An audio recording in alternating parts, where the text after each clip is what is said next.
कुछ लोगों को लगा था कि इस स्पेस एजेंसी का मतलब क्या है। आज हमारा इसरो वर्ल्ड की कुछ बेस्ट स्पेस एजेंसी में से एक है। इसरो गगनयान प्रोजेक्ट पर भी काम कर रहा है, जहां पर पहला इंडिजीनियस स्पेस क्राफ्ट से इंडियंस को स्पेस के अंदर भेजा जाएगा।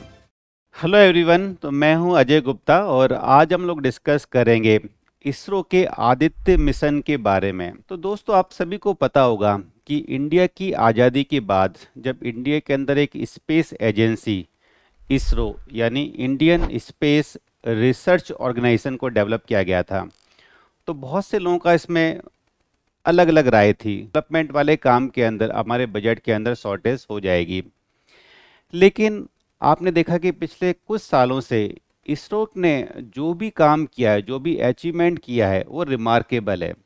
आज हमारा इसरो वर्ल्ड की कुछ बेस्ट स्पेस एजेंसी में से एक है। आपको याद होगा चंद्रयान प्रोजेक्ट के बारे में, कैसे चंद्रयान 1, चंद्रयान 2 और चंद्रयान 3 यानी चंद्रमा को या मून को स्टडी करने के लिए ये प्रोजेक्ट लॉन्च किया गया था। चंद्रयान 2 के अंदर कुछ कम्युनिकेशन फेलियर की वजह से लैंडर और रोवर का आपस में संपर्क टूट गया था। उससे हमने बहुत कुछ सीखा और वापस से चंद्रयान 3 बहुत ही सक्सेसफुल रहा। इसरो गगनयान प्रोजेक्ट पर भी काम कर रहा है, जहां पर पहला इंडिजीनियस स्पेस क्राफ्ट से इंडियंस को स्पेस के अंदर भेजा जाएगा।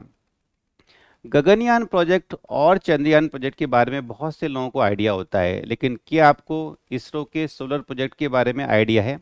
आइए आज हम लोग उसी के बारे में डिस्कस करेंगे। इसरो का सोलर प्रोजेक्ट यानी आदित्य L1 मिशन क्या है। आदित्य L1 मिशन ये इंडिया का पहला सोलर मिशन है। इससे पहले इंडिया ने या इसरो ने किसी भी तरह का सोलर मिशन डेवलप नहीं किया था।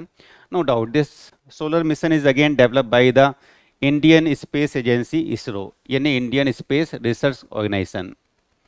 अब इसका पर्पस क्या है? जैसे चंद्रयान का पर्पस था कि मून की सरफेस को स्टडी करना, इसी तरह जो इसका जो मेन पर्पस है वो सोलर का जो आउटर लेयर है उसको स्टडी करना है।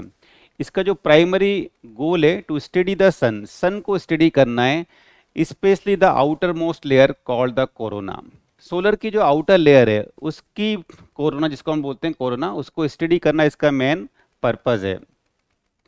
The space craft is placed in the halo orbit around the Lagrangian point L1 of the Sun Earth system, which is about 1.5 million kilometre from the earth. आपने L1 point के बारे में सुना होगा। ये एक स्पेसिफिक पॉइंट है जहां पर अर्थ का और सन का ग्रेविटेशनल फोर्स यानी जो गुरुत्वाकर्षण फोर्स होता है वो आपस में बैलेंस आउट हो जाता है।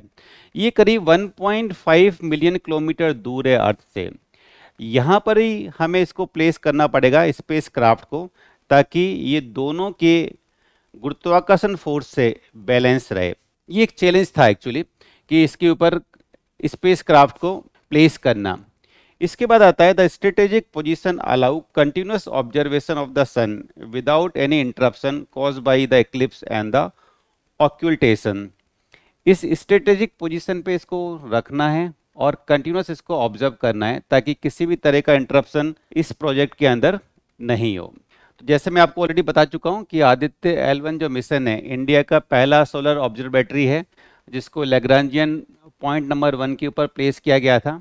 इसको लॉन्च किया था हमने लास्ट ईयर यानी सितंबर 2003 को आदित्य L1 को लॉन्च किया गया था and it is inserted in the targeted hello orbit in the January 6, 2024।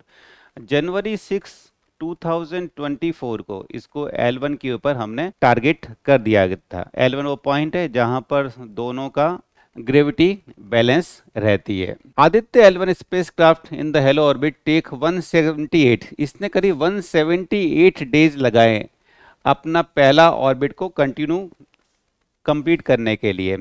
और अभी जस्ट रिसेंटली जुलाई 2, 2024 को इसने अपना पहला हेलो ऑर्बिट कंप्लीट कर लिया है सन अर्थ L1 पॉइंट के ऊपर। रिसेंटली दुलाई जो को इसने अपना पहला ऑर्बिट कंप्लीट कर लिया। बहुत जबरदस्त चैलेंज यहाँ पर आया, क्योंकि उसी पॉइंट के ऊपर, उस स्ट्रेटेजिक लोकेशन के ऊपर इस स्पेस क्राफ्ट को रहना है, ताकि वो दोनों की ग्रेविटी से बैलेंस रहे। की ऑब्जेक्टिव क्या है, आदित्य L1 मिशन का की ऑब्जेक्टिव क्या है? पहला है की ऑब्जेक्टिव, स्टडी करना the solar upper atmospheric dynamic, chromosphere and the corona. हमें पता है कि सन के एटमॉस्फेयर की 3 लेयर होती हैं। पहली होती है फोटोस्फेयर, फिर क्रोमोस्फेयर, और जो सबसे outer layer it is called the corona. Chromosphere, photosphere और कोरोना के बीच में होती है। इसका मेन, आदित्य मिशन का जो मेन पार्ट है, सन की आउटर लेयर कोरोना, या उससे पहले की जो लेयर है क्रोमोस्फेयर, इसको स्टडी करना है। सेकेंड पार्ट आता है the understanding the coronal mass ejection and their impact on the space weather, CME। आप सभी लोगों को इसके बारे में पता होगा। CME का मतलब होता है coronal mass ejection.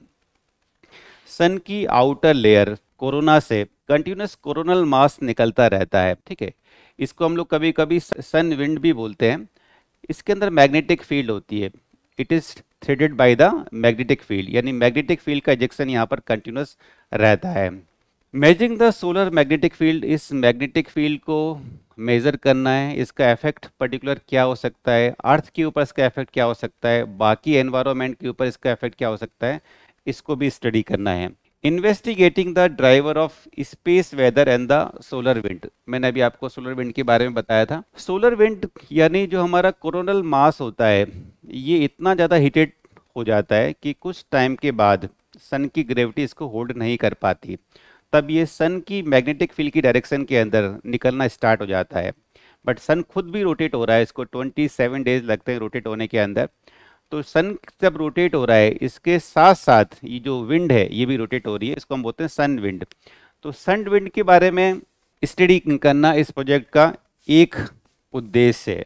This mission, Aditya L1 mission, will use a number of instrument to capture the data and sun outer layer. बहुत सारे डेटा को कैप्चर करेगा सन की आउटर लेयर और सन सोलर फिनोमिना को स्टडी करने के लिए। It will provide the valuable insight into the solar activity, क्योंकि अभी हम लोग सोलर एक्टिविटी से बहुत ज़्यादा अनजान है एज कम्पेयर टू, क्योंकि हमें मून सरफेस के बारे में काफ़ी पता है, स्पेस के बारे में काफ़ी पता है। बट अधिकतर अभी पूरे कंट्रीज़ को, किसी भी कंट्रीज़ के बारे में हम लोग बात करें तो सोलर एक्टिविटीज़ के बारे में बहुत ज़्यादा अभी तक आइडिया नहीं है, क्योंकि पूरे वर्ल्ड वाइड बहुत ज़्यादा सोलर मिशन अभी नहीं हुए हैं। तो क्या क्या सोलर एक्टिविटीज़ है और स्पेशली उसका अर्थ की सरफेस पर क्या इफेक्ट हो सकता है, influence on the heliosphere. Heliosphere क्या होता है कि सूरज यानी सन और सोलर सिस्टम के बीच में एक बबल की तरह लेयर बन जाती है, इसको हम बोलते हैं हेलियोस्फीयर। सन के मैग्नेटिक फील्ड की वजह से क्रिएट होती है। जब CME निकलता है और वो ट्रेवल करता है तो सन के आसपास एक बबल क्रिएट कर देता है, जिसको हम बोलते हैं हेलियोस्फीयर। अगर ये हेलियोस्फीयर नहीं हो, कभी कभी कोई बोलता है कि अगर ये हेलियोस्फीयर नहीं हो तो यहाँ पर क्या हो जाएगा, जैसे आपको दिख रहा है ये हेलियोस्फीयर है, ये इंटरस्टेलर विंड से हमारे सोलर सिस्टम को प्रोटेक्ट कर रहा है, यदि एक सील्ड की तरह काम करता है।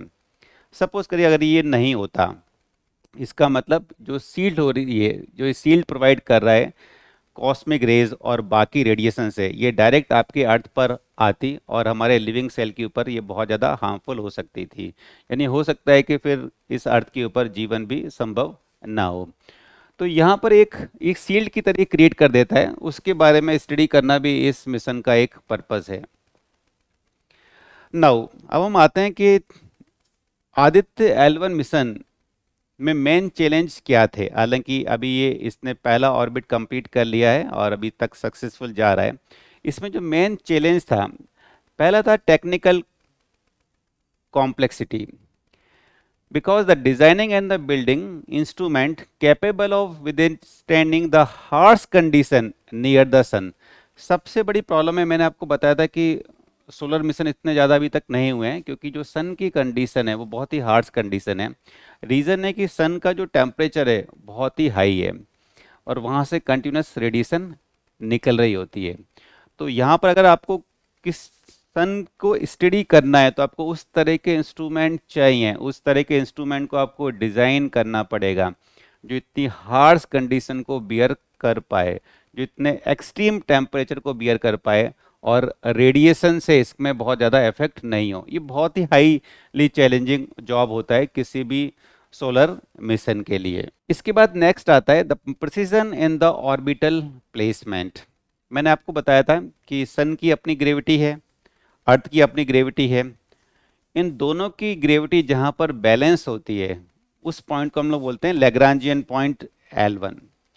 अब इस स्पेस क्राफ्ट को यानी आदित्य L1 को हमें वहां पर प्लेस करना है ताकि दोनों की ग्रेविटी वहां पर बैलेंस रहे। तो वहां पर प्लेस करना और हमेशा जब ये चक्कर लगा रहा है उसी जगह पर रहे, बैलेंस वाली कंडीशन पर है, ये एक बहुत बड़ा चैलेंज था, क्योंकि इसके लिए प्रिसाइज कैलकुलेशन और एग्जीक्यूशन की जरूरत थी to ensure it's remain into the stable orbit. हमेशा स्टेबल ऑर्बिट में रहे, एक बार खाली प्लेस करने से काम नहीं चलेगा, ये हमेशा स्टेबल ऑर्बिट पे रहे, उस ऑर्बिट पर जहां पर सन और अर्थ दोनों की ग्रेविटी बैलेंस रहेगी। नेक्स्ट चैलेंज आता है communication and the data transmission. जैसे मैंने आपको बताया था कि चंद्रयान 2 मिशन के अंदर हमें प्रॉब्लम आई थी कि कुछ टाइम के बाद लैंडर और रोवर का आपस में कम्युनिकेशन छूट गया था। तो कम्युनिकेशन बहुत ज़रूरी है, क्योंकि अगर वहाँ पर कुछ चीज़ को स्टडी कर रही है और उस डेटा को अगर उन्होंने अर्थ पर नहीं सेंड किया तब तो पूरा का पूरा मिशन ही फेल हो जाता है। अब यहाँ पर प्रॉब्लम ये भी है कि जो सन है बहुत ज़्यादा डिस्टेंस के ऊपर है, अप्रोक्सीमेटली 1 पॉइंट जो हमारा L1 पॉइंट है वो 1.5 किलोमीटर अवे है फ्रॉम द अर्थ। तो इतनी वास्ट डिस्टेंस के ऊपर, इतनी दूर के ऊपर भी हमारा कम्युनिकेशन रिलायबल बना रहे और कंटिन्यूस डेटा ट्रांसमिशन हो from the Aditya L1 to earth, ये है कि बहुत ही बड़ा सिग्निफिकेंट हर्डल था। तो ये एक बहुत बड़ा चैलेंज था साइंटिस्ट के लिए कि कंटिन्यूस कम्युनिकेशन हो, क्योंकि जो L1 है वो यहाँ से करीब 1.5 मिलियन किलोमीटर दूर है। अर्थ और आदित्य L1 के बीच में कंटिन्यूस कम्युनिकेशन बना रहे विदाउट किसी इंटरप्शन, ये एक बहुत बड़ा चैलेंज रहा था। नेक्स्ट चैलेंज है जो ऑब्वियस लगता है अगर किसी भी सोलर मिशन के लिए, that is called the thermal management. क्योंकि अभी मैंने बताया था कि सन का जो टेम्परेचर है बहुत ही एक्सट्रीम है, कंटिन्यूस रेडिएशन निकलती रहती है, तो जो हमारा स्पेस क्राफ्ट है और जो इंस्ट्रूमेंट हम जो सेंड कर रहे हैं वो इतनी इंटेंस हीट को बियर कर पाए, ये सबसे क्रूशियल टास्क था। इसके लिए it involve a very advance, बहुत ही हाई लेवल की एडवांस थर्मल शील्डिंग और कूलिंग सिस्टम की रिक्वायरमेंट यहाँ पर रहती है। नेक्स्ट चैलेंज जो फेस किया था, it is called the continuous observation. The spacecraft need to be maintain continuous observation of the sun without any interruption. Spacecraft जो हमने भेजा है वो सन के साथ में कंटिन्यूस ऑब्जर्वेशन में रहे without any interruption. It required the robust system and redundancy to handle any potential failure issue. अगर किसी भी तरह का फेलियर आता है तो उसकी रिडंडेंसी के लिए भी हमें काम करना है, ये एक बहुत बड़ा यहाँ पर चैलेंज रहा था। उसके बाद आता है स्पेस वेदर इफेक्ट। सन के आसपास का जो वेदर है बहुत ही एक्सट्रीम लेवल का होता है, क्योंकि हमने जो आदित्य को प्लेस किया है उसका मेन पर्पज है CME को स्टडी करना। जो CME मैंने बताया आपको, सन की जो विंड होती है, सन की विंड के अंदर चार्ज पार्टिकल्स होते हैं यानी इलेक्ट्रॉन्स एंड प्रोटॉन्स होते हैं, that is the threaded by the sun magnetic field, sun की मैग्नेटिक फील्ड से। ठीक है, ये प्लाज्मा स्टेट के अंदर होती है। तो ये खुद ही हमने जिस चीज़ की स्टडी करने के लिए इसको भेजा है, ये खुद स्पेस क्राफ्ट के ऊपर इफेक्ट डाल सकती है। ये भी बहुत ज़्यादा क्रूशियल है इस मिशन की सक्सेस होने के लिए। इसके बाद आता है instrument sensitivity and the calibration. जो भी इंस्ट्रूमेंट हमने भेजे हैं सन की आउटर लेयर को स्टडी करने के लिए, वो हाईली सेंसिटिव और एक्यूरेट इक्विपमेंट होने चाहिए, calibrated accurately to capture the precise data about the sun outer layer and the magnetic field.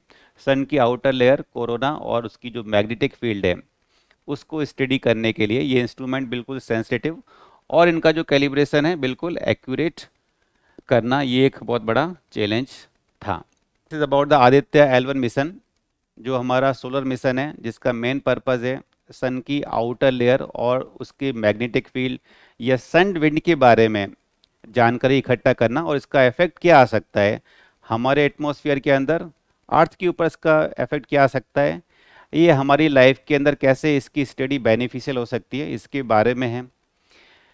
इस लेक्चर का उद्देश्य ये था कि आप जो स्टूडेंट हैं जिनको इसके बारे में आइडिया नहीं है उसको थोड़ा बहुत इसके बारे में आइडिया लगे और आपको भी इसके ऊपर गर्व हो कि हमारी स्पेस एजेंसी इसरो एक बहुत अच्छा काम कर रही है।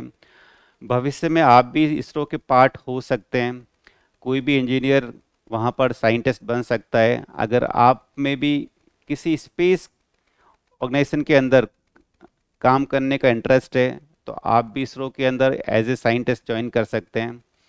हर साल इसरो का एग्ज़ाम होता है। अगर आप गेट की तैयारी कर रहे हैं तो गेट की तैयारी यानी गेट के एग्ज़ाम के लेवल का ही एग्ज़ाम वहाँ पर होता है, बल्कि उससे भी थोड़ा इजी होता है। तो मैं चाहता हूँ कि भविष्य में बहुत सारे यंग इंजीनियर इसरो को ज्वाइन करें और इंडिया के स्पेस प्रोग्राम को आगे बढ़ाएं। Thank you everyone.